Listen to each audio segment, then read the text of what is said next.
Hello दोस्तों, welcome to Soham classes. दोस्तों आप सभी का यूट्यूब के नंबर 1 चैनल सोहम क्लासेस में बहुत बहुत स्वागत है। दोस्तों जैसा कि आप जानते हैं कि इंग्लिश के प्रोज के एक्सप्लेनेशन के एक एक चैप्टर हमने आपको बता दिया और अभी उसमें जो बचे हैं उसके भी आपको बहुत इंपॉर्टेंट एक्सप्लेनेशन समझाए जाएंगे। लेकिन इसके पहले अब आपकी डिमांड थी कि इंग्लिश पोएट्री की भी शुरू की जाए, उसके भी एक्सप्लेनेशन आए, तो मैंने आज इंग्लिश पोएट्री से एक महत्वपूर्ण एक्सप्लेनेशन लिया हुआ है जो आपको यहां दिख रहा होगा। इनमें देखिए आपका first lesson character of a happy life. तो ये एक्सप्लेनेशन कैसे आपको करना है इसके लिए आपको शुरू से लेकर अंत तक वीडियो देखनी होगी। तो देखिएगा, सबसे पहले बात कर लेते हैं जो आपका पहला मैंने यहां लिखा हुआ है क्या कि हाउ हैप्पी से लेकर स्किल तक का पैराग्राफ है। हाउ हैप्पी यानी हाउ हैप्पी अ मैन, तो बॉर्न और टॉट आप जो देख रहे होगे स्टैंजा का पहला लाइन वो है, यानी कि कैरेक्टर ऑफ हैप्पी लाइफ का बहुत इंपॉर्टेंट स्टैंजा और कई साल पूछा हुआ, कोई क्वेश्चन बैंक उठा के देख लो ये आपको जरूर मिलेगा। यानी कि सेकेंड आपकी बात कर ले तो हुज पैशन से लेकर ब्रीथ तक का, हुज पैशन से लेकर ब्रीथ तक का भी ये भी स्टैंजा बहुत ही क्या है ज्यादा पूछा हुआ है, क्योंकि इसमें जो 6 मैंने यहां लिखा हुआ 6 के 6 जो स्टैंजा कैरेक्टर आपको हैप्पी लाइफ से बहुत ही इंपॉर्टेंट और 6 आपको तैयार करना है। और ये कब तैयार होगा जब आप इसके अर्थ को जानते रहोगे। अर्थ देखना है तो आप डिस्क्रिप्शन बॉक्स में जाइए, लिंक ओपन करिए, हर एक पोएम का हिंदी अर्थ आपको मिलेगा और फिर ट्रांसलेट करना है। ट्रांसलेशन सीखने के लिए भी ट्रांसलेशन का वीडियो हमने दिया है, अब सब कुछ दे दिया है, सब कुछ आपको दे दिया है, अब आपको तैयारी करनी है बस। तीसरा आपका स्टैंजा होगा हु हैज से लेकर ग्रेड तक वाला, सब अपने आप में एक बेटर है। अब उसमें है कि हु इनवाइज नन से लेकर गुड तक। आप जो ये देख रहे हो this man is free from survival bond, तो ये आपका 6ठे नंबर पे हमने यह नोट किया। उससे पहले है आपका हु गॉट डॉज फ्रेंड से लेकर फ्रेंड तक, यानी कि अब आपको इसमें बहुत ज्यादा पढ़ने की जरूरत है। Character of happy life central idea के साथ साथ एक्सप्लेनेशन के लिए मोस्ट इंपॉर्टेंट लेसन आपका पहला लेसन, जिसमें मेटाफर के बहुत ज्यादा एग्जाम्पल मिल जाएंगे मेटाफर के। और लास्ट वाला आपका गिमोरन का एग्जाम्पल है जो है लास्ट लाइन आपके सामने दिख रही होगी, क्या फिगर ऑफ स्पीच ऑफ गिमोरन, यानी कि एंड हैविंग नथिंग ही है ऑल, उसके पास कुछ ना होते हुए क्या है सब कुछ है। तो अब यहाँ पे दिस मैन से लेकर ऑल तक अब ये 6 इंपॉर्टेंट टॉपिक तो आपने समझ लिया कि कैरेक्टर ऑफ हैप्पी लाइफ से, जिसके पोएट कौन है सर हेनरी वॉटन जी हैं। अब आपको ये लेना कितने मार्क्स है, पूरे 10 मार्क्स आपको लेने हैं। इसके लिए करना क्या है, रेफरेंस को बेटर लिखना है, कॉन्टेक्स्ट को सुपर लिखना है, एक्सप्लेनेशन आपका सुपर होना चाहिए। करना क्या है, अब हम इसको पहले एक बार पढ़ते हैं, इसके हिंदी अर्थ को जानना है क्या कि this man is free from survival bands, यह आदमी सांसारिक बंधनों से मुक्त होता है। It means a happy man is free from worldly bounds, क्या होता है प्रसन्न व्यक्ति क्या होता है, समस्त सांसारिक बंधनों से मुक्त होता है। और आप होप टू राइज और फियर टू फॉल, ना तो उसे उठने की आशा होती ना गिरने का डर होता। He does not care for successing और अनसक्सेसिंग, उसे सफलता और असफलता की कोई परवाह ही नहीं होता है। He has no fear of success और unsuccess and lord of himself, वो खुद का भगवान होता है, राउ नॉट अपने, वो धरती का नहीं, वो धरती का ही नहीं, वो धरती का भगवान नहीं है, धरती का भगवान नहीं है, लेकिन वो खुद का भगवान है। तो एंड हैविंग नथिंग, और वैसे ही व्यक्ति के पास कुछ न होते हुए ही है और उसके पास सब कुछ है।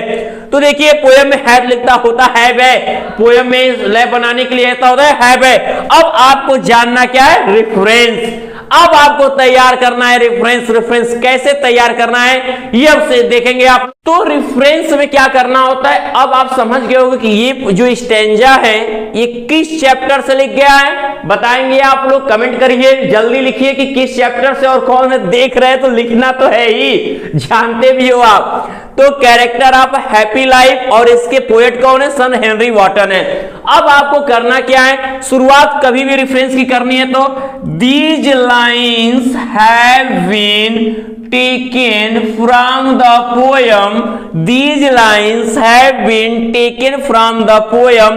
अगर प्रोज रहता तो लेसन, फिर उसको सिंगल इन्वर्टेड कामा में आप कलर चेंज कर सकते हैं या उसको बोल्ड करके लिख सकते हैं, मोटा करके लिख सकते हैं, अंडरलाइन कर सकते हैं मुख्य को दिखाने के लिए, मुख्य जो इंपॉर्टेंट है, यानी हमको चैप्टर के नेम और राइटर के नेम से, पोएट के नेम से मतलब है। तो these lines have been taken from the poem character of happy life composed by, यानी यहां अगर प्रोज होता तो आप रिटन बाई, यहां composed by sir Henry Wotton. अब देखिए ये ऐसा पोयम है जहां पर रेफरेंस कॉन्टेक्स्ट लिखने के लिए आ जाए तो बस रेफरेंस भी वही होगा, कॉन्टेक्स्ट भी वही होगा, बस एक्सप्लेनेशन अलग होगा। मैं आपको ये तरीका सिखा रहा हूं कि आप सबके में अगर कैरेक्टर आप हैप्पी लाइफ से आ जाएगा तो कॉन्टेक्स्ट यही देना है आपको। क्या इसमें बस हैप्पी मैन की चर्चा हो रही है तो कॉन्टेक्स्ट को शुरुआत आप जानते हो कैसे करना है, संदर्भ हमारा हो गया, ये हमारा प्रसंग है। करना क्या, ये दीज लाइन से है, रेफरेंस दीज लाइन से, अभी भी कह रहे हैं context in these lines the poet describes, क्या डिस्क्राइब करते, क्या वर्णित करते, the life of a real happy man, the quality of a really happy man, ये भी यूज कर सकते हो। तो आपको 2.5 और 2.5 5 मार्क्स आपका पहले चैप्टर से, पहले पोएम से, कैरेक्टर ऑफ पहले पोएम से फिक्स रहेगा। आप 5 नंबर तो जरूर करो। अब जिसको आ रहा है अर्थ एक्सप्लेनेशन उसके लिए बहुत इजी है, अर्थ तो आ ही रहा है, चाहोगे तैयार कर सकते हो।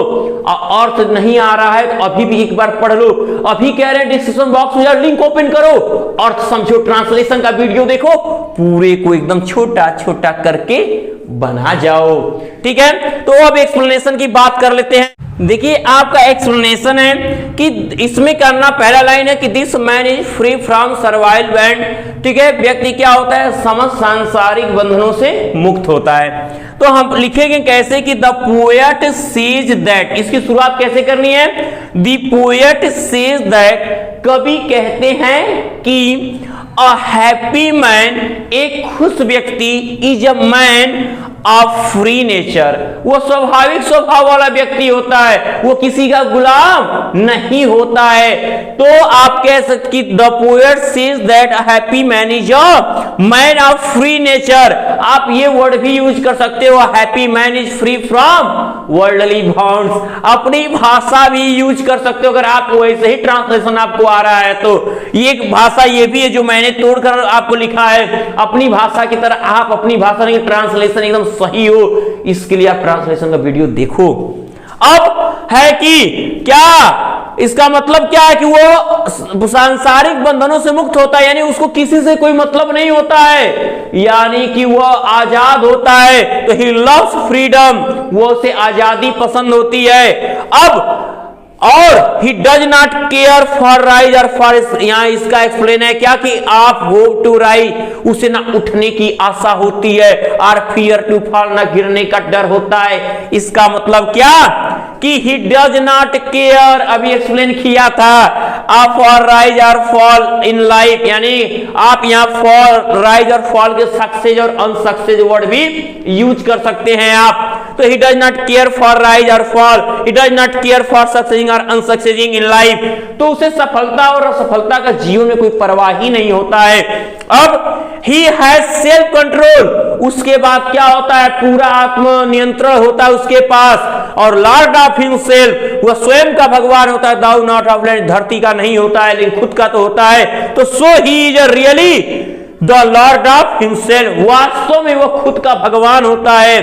अ सच हैप्पी मैन, ऐसा ही व्यक्ति, and having nothing he at all, उसके पास कुछ ना होते हुए सब कुछ होता है। तो a such a happy man may be poor, ऐसा व्यक्ति गरीब हो सकता है, ऐसा व्यक्ति गरीब हो सकता है। इन वर्ल्डली वेल्थ, सांसारिक संपत्ति से, ऐसा व्यक्ति सांसारिक क्या है, धन में गरीब तो हो सकता है, बट लेकिन he has everything in the sense, लेकिन उसके पास बुद्धि में सब कुछ होता है, ज्ञान उसके पास बहुत और नैतिकता उसके पास बहुत होता है।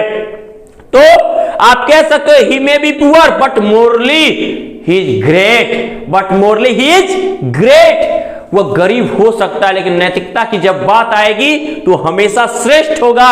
ऐसा होता है एक ट्रू हैप्पी मैन और रियल हैप्पी मैन। अगर आपको भी अगर पूरी तरह खुश होना है बच्चों, तो आपको पहले कैरेक्टर आपका हैप्पी लाइफ यानी जीवन के गुणों को बनाना होगा, अच्छा करना होगा। मेरे प्यारे बच्चे, इस बात का आप ध्यान देंगे और मेहनत करेंगे ताकि मेहनत साकार हो आपकी और आप अपने व्यक्तित्व को अच्छा करिए, हर चीज आपका सही होगा। मेरे प्यारे बच्चों, मेहनत करके दिखाना है और ज्ञान से बड़ा कोई धन नहीं हो सकता। तो मैं उम्मीद करता हूं कि आज की वीडियो आपने शुरू से लेकर अंत तक समझा है और ये एक्सप्लेनेशन इतना शानदार तरीके से आपके मन में जाके ज्वाइंट हो गया है कि एग्जाम में लिखने के बाद ही हट सकता है। तो मेरे प्यारे बच्चों, अब आपकी बारी है कि आप इस वीडियो को ज्यादा से ज्यादा लाइक और शेयर करें और यदि आज की वीडियो आपको पसंद आई है तो जरूर लाइक शेयर करने के बाद सब्सक्राइब जिन्हें नहीं किया सब्सक्राइब भी कर लेंगे। तो तब तक के लिए गुड लक।